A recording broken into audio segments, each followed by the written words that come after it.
بسم اللہ الرحمن الرحیم۔ السلام علیکم ورحمۃ اللہ وبرکاتہ۔ آج ہم جس واقعے کا ذکر کریں گے وہ ہے ایک اللہ والے کا عجیب واقعہ۔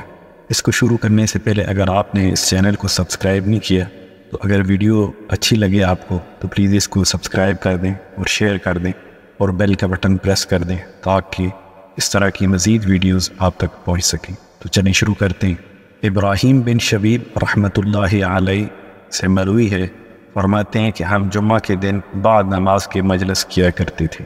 ایک شخص صرف ایک کپڑے میں لپٹا ہوا ہماری مجلس میں آ بیٹھا اور ایک سوال کیا۔ ہم لوگ مجلس کے برخاست ہونے تک مسائل فقہیہ میں گفتگو کرتے رہے۔ پھر وہ شخص دوسرے جمعہ کو آیا، ہم نے اسے جواب دیا اور اس کا مقام اور اس کی حالت دریافت کی۔ اس نے اپنا پتہ بتایا، پھر ہم نے اس کی کنیت پوچھی۔ اس نے کہا ابو عبداللہ۔ ہم اس کی ہم نشینی سے بہت خوش ہوئے۔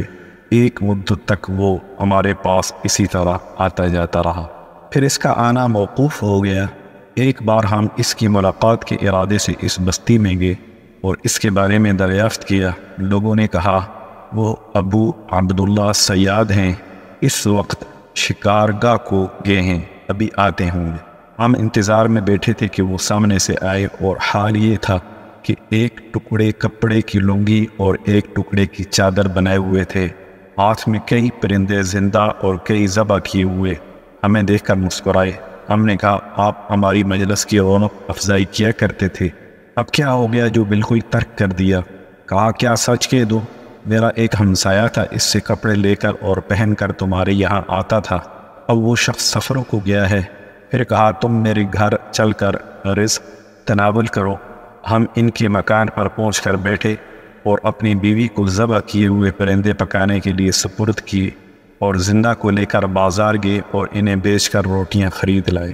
اتنی دیر میں بیوی نے سالن تیار کر رکھا تھا۔ ہم کھانا کھا کر چلے تو آپس میں گفتگو ہونے لگی کہ تم نے اس شخص کی ناداری اور فقر کی حالت اور نیک بختی اور صلاح کی کیفیت دیکھی، اور تم میں قدرت بھی ہے کہ اس کی مدد کرو جس سے وہ اپنی حالت سنبھال سکے۔ تمہیں ایسا کرنا چاہیے کہ کچھ چندہ کر کے اس کی امداد کرو جس سے وہ اپنی حاجت پوری کریں۔ چنانچہ ہم نے آپس میں تعین کر کے 5000 درہم جمع کیے اور ان کو دینے کے لیے پھر اس گاؤں کو لوٹ چلے۔ جب ہم مدیر پر پہنچے تو میر بصرہ محمد بن سلیمان جو روقے میں بیٹھے ہوئے تھے، غلام سے کہا ابراہیم ابن شبیب کو میرے پاس بلانا۔ جب میں ان کے پاس گیا تو انہوں نے دریافت کیا کہاں سے آئے ہو، کہاں جا رہے ہو؟ میں نے سارا قصہ کہہ سنایا۔ امیر نے کہا مجھ پر تم سب سے زیادہ حق ہے، اور اسی وقت 10,000 کا توڑا منگا کر اور ایک فراش کے کندھے پر رکھوا کر میرے ہمراہ کر دیا۔ میں اور خوش ہوا اور جلدی سے اس گاؤں کی طرف روانہ ہوا اور ان کے دروازے پر پہنچ کر سلام کیا۔ وہ جواب دیتے ہوئے باہر نکلے۔ جب میرے ہمراہ فراش کو اشرفیوں کے توڑوں کو دیکھا تو ان کے چہرے کا رنگ متغیر ہو گیا اور کہنے لگے اے شخص، تجھے مجھ سے کیا علاقہ؟ کیا تو مجھے فتنے میں ڈالنا چاہتا ہے؟ میں نے کہا اے ابو عبداللہ بیٹھ جاؤ۔ واقعہ یہ ہے چنانچہ میں نے سارا قصہ کہہ سنا۔ میں نے کہا تم جانتے ہو کہ وہ ایک ظالم امیر ہے، تم خدا کے واسطے اپنے نفس کو بچاؤ اور یہ لے لو۔ یہ سن کر ان کا غصہ اور تیز ہوا۔ اسی وقت گھر میں جا کر دروازہ بند کر لیا۔ میں نا امید ہو کر امیر کے پاس لوٹ آیا اور بغیر سچ کہنے کے کوئی چارہ نہ تھا، ناچار واقعہ بیان کیا۔ سنتے ہی کہنے لگے یہ شخص خارجی معلوم ہوتا ہے، اور غلام سے کہا تلوار لے آؤ۔ جب وہ لے آیا تو میرے ساتھ کر دیا اور کہا ان کے ساتھ جا کر اس کا سر کاٹ لاؤ۔ میں نے کہا خدا امیر کو سلامت رکھے، اس شخص کے معاملے میں خدا سے ڈرو، ہم نے اس کو دیکھا ہے، وہ خارجی نہیں ہے، میں انہی کو تمہارے پاس بلاتا ہوں۔ راوی کہتے ہیں میرا مقصود ان کو اس سے بچانا تھا۔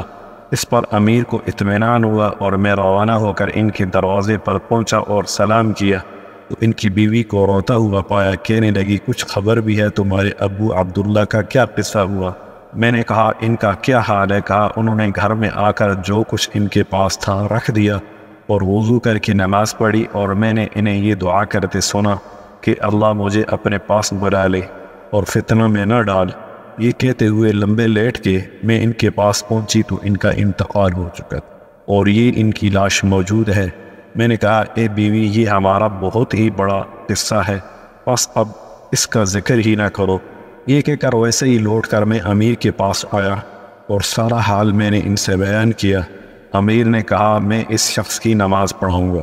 یہ خبر شہر میں مشتہر ہوئی، چنانچہ تمام اہل شہر مع امراء و رؤساء کے جنازہ میں شریک ہوئے، رضی اللہ عنہ ونفعنا بہ۔